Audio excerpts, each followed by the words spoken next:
Good evening, my YouTube viewers. Crystal here.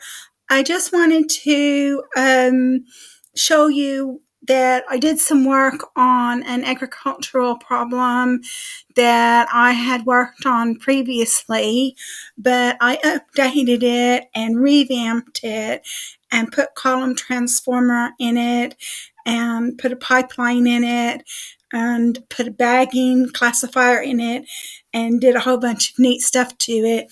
So because I did so much to this data set, I decided that I wanted to make a video on it. So the first thing we'll do is we'll talk about the problem statement. And this is the Analytics VidHaya. This is the Analytics VidHaya agricultural competition question, by the way. And what I will do is I will leave the link to my GitHub account where I've got the program, so you can follow along with me if you like in the description.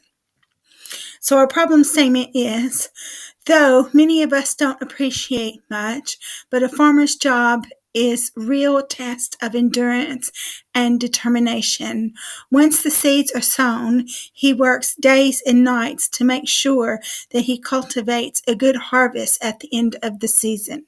A good harvest is ensured by several factors, such as availability of water, soil, fertility, protecting crops from rodents, timely use of pesticides, and other useful chemicals in nature.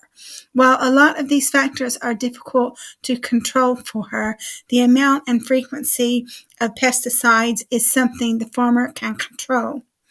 Pesticides are also special because while they protect the crop with the right dosage, but if you add more than required, they may spoil the entire harvest.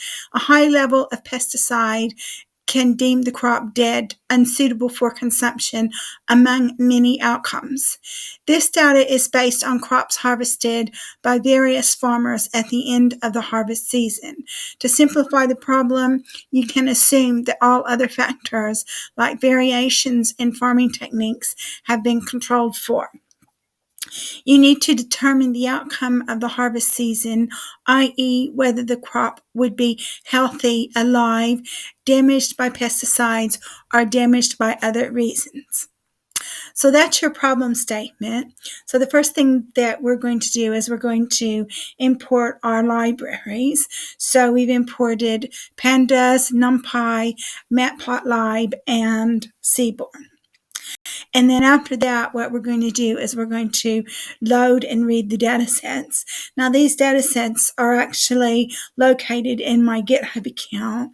And so when I give you the link to the GitHub account, you can use those data sets if you like, so you do not have to download them off of the Analytics VidHaya website.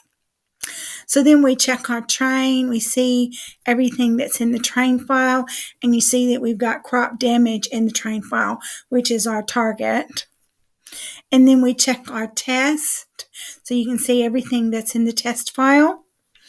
And then we check our sample sub, which is what Analytics VidHaya wants to see when we submit our predictions to them.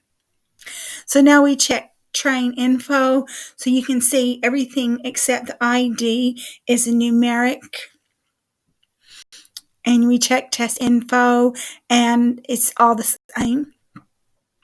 Then we describe the train, so that gives you statistics of the train, and you get the statistics of the test as well.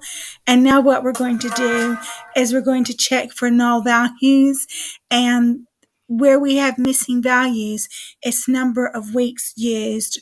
Those are our missing values. So we've got 9,000 missing on the train file and 5893 missing on the test file. So let's see how many we've got in our train file here while we're at it. So on the train file, we've got 88,858 rows, and on the test file we've got 59,310 rows. So if it was really a lot, we probably could just delete that row, but it is quite significant. It's a bit of sloppy work. And now what we're going to do is we're going to do a heat map, so you can see a heat map of where the numerical features interact with the target variable. And so now what we're doing is we're just checking our damage. We're seeing how many we have of 0, 1, and 2. And you can see a numeric representation of this. And the numeric representation is, you can see most of it is 0, and then some in 1, and a very tiny amount in 2. So now we've got a numeric representation of estimated insects, if you want to see that. We have a numeric representation of crop type, if you want to see that. We have a numeric representation of soil type, if you want to see that. We have a numeric representation of pesticide use category, if you want to see that. We have a numeric representation of number of doses week, if you want to see that. And we have a numeric representation of number of weeks used. And a numeric representation of number of weeks quit. And we have a numeric representation of season. And now what we've done is now that we've analyzed all of the data, what we're going to do is we're going to define our X, Y, and X test. So the first thing that we have to do is we have to define ID, which is test ID. And the reason why is because we're going to drop ID from our test file. So Y equals train.crop damage, that's your target. X equals train.drop ID and crop damage. And X test equals test.drop ID. So that's your X, Y, and your X test. Now what we do is we create our column transformer. So what I wanted to see was I wanted to see what X looks like. And the reason why I wanted to see what X looked like is because all of the features are, all of the columns are numeric columns, but I didn't want to put the words down there because that takes too much space. I only wanted to put the number of the column. So under numeric features, I just put the number of the column. And since all of the columns are text are numeric, it was 0, 1, 2, 3, 4, 5, 6, 7. And then we created a pipeline. So we put it through an imputer, and that's an iterative imputer with random state 1, and we scaled it. So there are no categorical features, but I decided to go ahead and keep the categorical features section there, just in case we get some categorical features at some point. And now what we do is we define our preprocessor equals column transformer, and our transformers are num transformer. We do not have a categorical transformer, so we only have one column transformer at this point. So now what we want to do is we want to split the training set up for training and testing. So we've done that. We split it up with random state 1, test size is 0.1, stratify equals yes, shuffle equals true, and we wanted to see the shapes of the data sets. So now what we've done is we've created a pipeline. So our model is a pipeline, and steps is a preprocessor, and then we have a classifier. So we've decided that we're going to put it under a bagging classifier, but the base estimator is going to be a hist gradient boosting classifier. So loss is going to be categorical cross entropy, because this is not, it's a multi-label target. And I decided max iterations was going to be 3,000 and random state is going to be 1. And I fit that on X train, Y train, gave me an accuracy of 93.18% when I did that. And now what we did was we did a get params. So you can see all of the theorems. You can see all of the steps about what we did to create this model. And now what we're going to do is we're going to predict on the validation set. ypred equals model.predict xval, df equals pd data frame, actual as your yval, and your predicted as your ypred, so you can compare the actual values to the predicted values. So what I wanted to do was I wanted to do a plot to see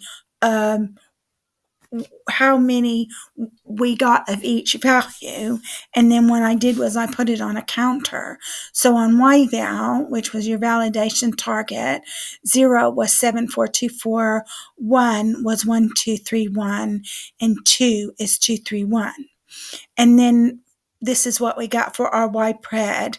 Was 0 was 8186, 1 was 616, and 2 was 84. So you can see that we got significantly less of 1 and 2 than we did 0. So now we put it on a confusion matrix, and on this confusion matrix, you can see that we did actually get some in 2, which was good. And that's why I had to put it on a really high number of iterations. I think I had max iterations was 3,000. And perhaps if I had put it on 4,000 or 5,000, I may actually have gotten a better ypred, because when I only had max iterations of 100 or 500 or even 1,000, I didn't get any in number 2. So you have to increase the iterations to try to rectify the class imbalance.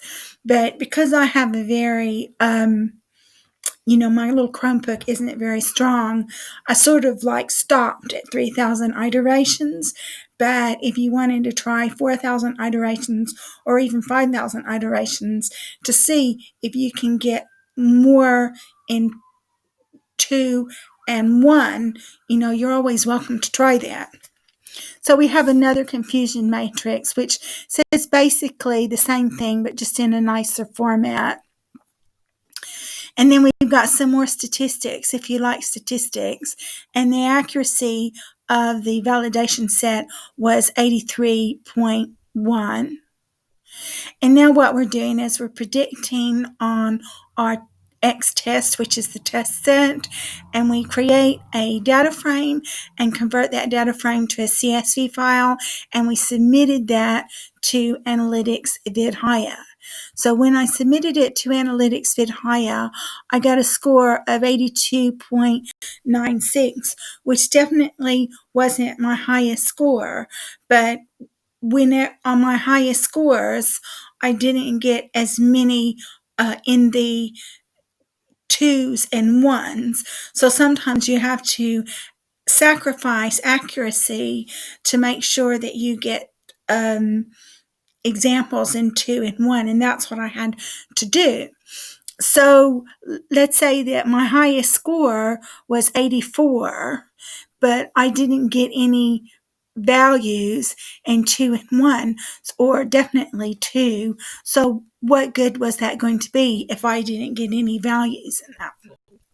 So that's just this is just an example of how I increased how I decreased my class imbalance using max iterations. So that's what we had. We had max iterations of 3,000, but you can always try it yourself and try it on 4,000 or 5,000 and